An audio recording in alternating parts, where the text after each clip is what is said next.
फूलवाड़ी इलाके में सुबह सुबह मुन्ना भाई टी सेंटर पर लोगों की भीड़ चाय की चुस्कियां ले रही है।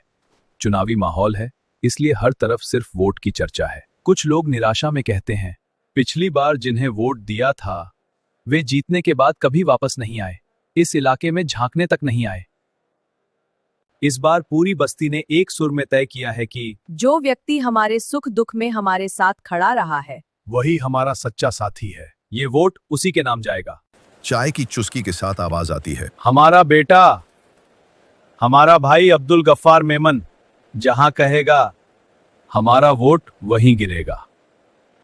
दोपहर के समय एक स्थानीय होटल में कुछ लोग खाना खा रहे हैं।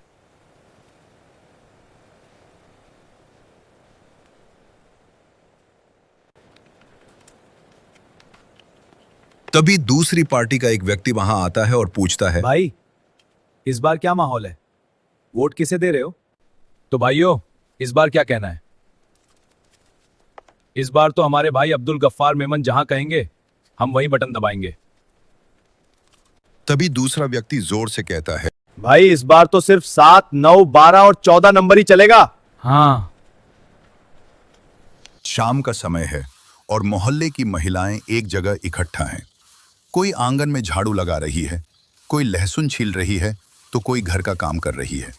महिलाओं के बीच भी सिर्फ एक ही बात हो रही है कि हमारे बेटे हमारे भाई अब्दुल गफ्फार मेमन ने कहा है कि 7, 9, 12 और 14 नंबर पर वोट देना है। हाँ, सही है, बस वही करेंगे। सभी महिलाएं आपस में तय करती हैं कि वे घर घर जाएंगी और पूरे मोहल्ले को समझाएंगी कि इसी नंबर का बटन दबाना है।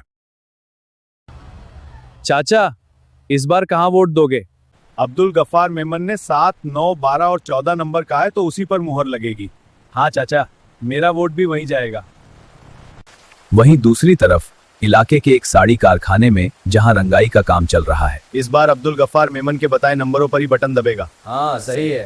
इस बार वही। देखते ही देखते रिक्शा वाले, होटल वाले, चाय वाले, महिलाएं और साड़ी कारखाने के कारीगर, पूरा मोहल्ला एक साथ इकट्ठा होकर अब्दुल गफ्फार मेमन के पास पहुंचता है। वे भावुक होकर कहते हैं, हमें नहीं पता कि चुनाव में कौन खड़ा है, हम सिर्फ इतना जानते हैं, जिसने हमेशा हमारा साथ दिया है हम उसी के साथ हैं। हमारी तकलीफ में सिर्फ तुम हमारे साथ खड़े रहे हो, इसलिए हम सब तुम्हारे साथ हैं। हाँ, सब साथ हैं।